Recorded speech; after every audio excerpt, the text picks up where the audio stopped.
안녕하십니까, 전은성입니다. 자, 토지거래 허가 면적 기준이 강화되는 거래신고법 시행령이 개정이 됐습니다. 자, 거기에 대한 신문기사를 보고 법령 살펴보고 앞으로 어떻게 진행되는지 설명드리도록 하겠습니다. 자, 토지거래 허가 관련된 신문기사예요. 공교롭게도 옆에는 거래 한파에도 강남알짜 아파트는 신고가, 이게 23일 수요일 뉴스이고요.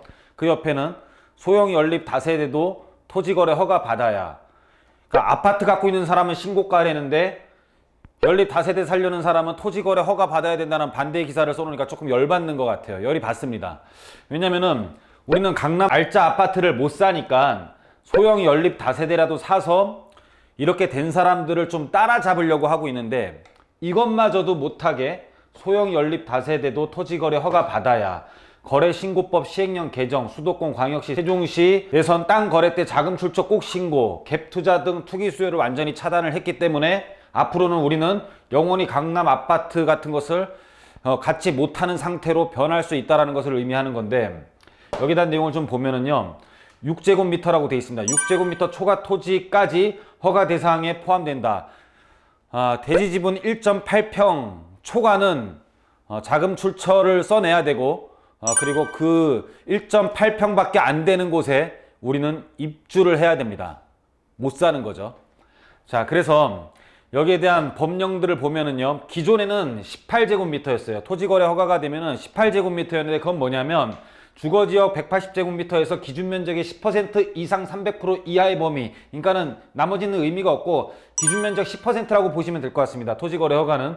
그래서 주거지역 180제곱미터의 18제곱미터 10%, 18제곱미터 초과는 토지거래 허가를 받아야 된다라는 거고, 상업지역이 200, 공업지역이 660에 각각 10% 이상의 초과의 토지를 살려면은 토지거래 허가를 받아야 된다라는 게 거래신고법 토지거래 허가에 대한 면적이었는데, 이게 부동산 거래신고법 시행령이 개정안이 국무회의를 통과를 했죠.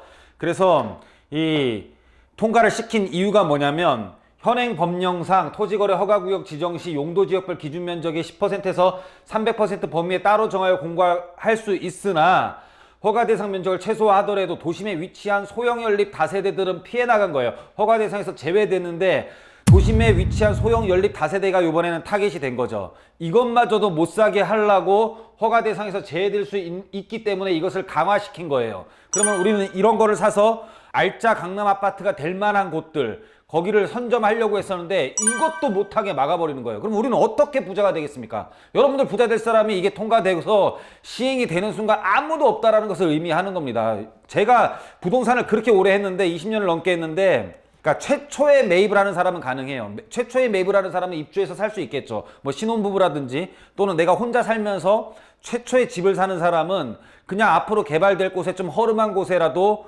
몸을 비비면서 살 수가 있지만은, 아파트를 살다가 아파트를 팔고 그 재개발이 될 만한 곳에, 허름한 곳에 입주를 해서 토지거래를 허가를 받아서 입주를 하는 사람을 저는 한 명도 보지를 못했습니다. 그건 뭐냐면 주택을 갖고 있으면서 아파트를 살고 있으면서 앞으로 우리는 더 좋은 아파트로 갈 수 있는 기회가 앞으로 우리한테는 전혀 없을 수도 있다는 것을 또 의미하는 거겠죠. 자, 그래서 거기에 대한 지금 토지거래 허가 면적, 허가 기준 면적에 대해서 180에서 60으로 바뀌었고, 그리고 200에서 150으로 바뀌었고, 660에서 150으로 바뀐, 거기에 대한 개정안이 나온 것들이 지금 이 표이고요. 우리가 지금 말씀드리려고 하는 건 뭐냐면은, 앞으로 재개발이 될 만한 곳들 중에 핵심 지역들이 있는데, 이미 지금 선정된 곳과 미선정 지역에 대해서도 지금 건축 허가 착공 제한 및 토지거래 허가구역으로 지정한 내용이에요. 이것들도 지금 다 앞으로 어떻게 변경될지를 제가 말씀드리도록 하겠습니다. 건축허가 제한은 보통 2년 동안 했고요. 토지거래 허가는 1년 동안 제한을 했습니다. 이 내용들을 보면 우리가 건축허가 및 착공 제한을 하는데, 이것은 2년 동안 했어요. 2년간. 제한 공고로부터 2년간 했고요. 그렇게 한 지역들이 지금 우리가 알고 있던 핵심 지역들 중에 광진구 자양 1, 2구역이 있고, 요번에 통합해서 다시 신청한다라는 말이 있고요.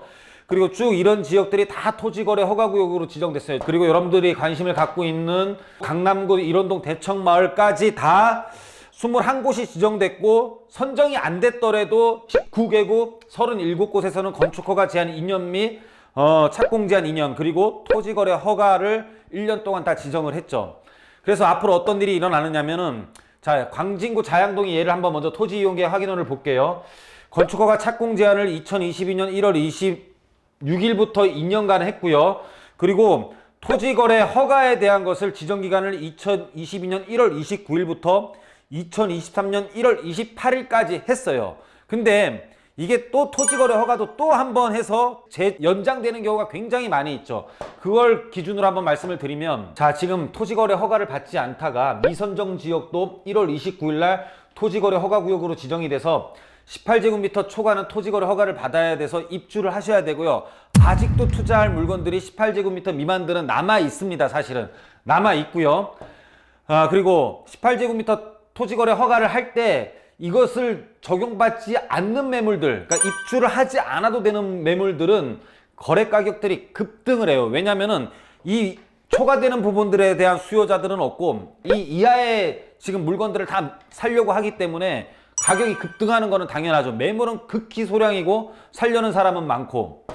근데 2022년 2월 28일부터는 신규 지정, 그러니까는 요번에 개정한 내용은 뭐냐면은 신규 지정하는 것들은 6제곱미터가 초과하는 건 토지 거래 허가를 받아야 되는 거고요.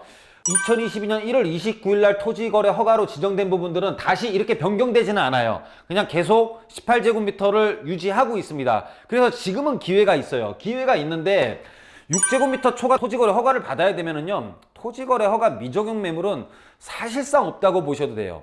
1.8평밖에 안 되는데 1.8평에다 건물 지으면은 3.6평 짓는데 그런 매물이 어디 있습니까? 주차장 다 주고.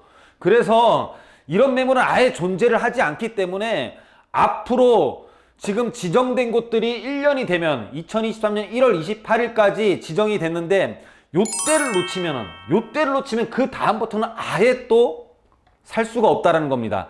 2022년 2월 28일부터 신규 지정되는 것들도 못 사고요.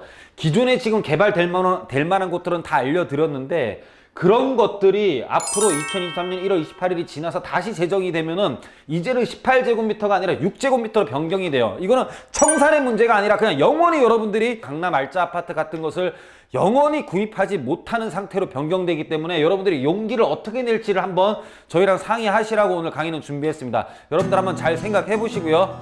항상 성공 투자하시기를 기원하면서 오늘 강의는 준비했습니다. 자, 오늘 강의는 여기서 마치도록 하겠습니다. 감사합니다.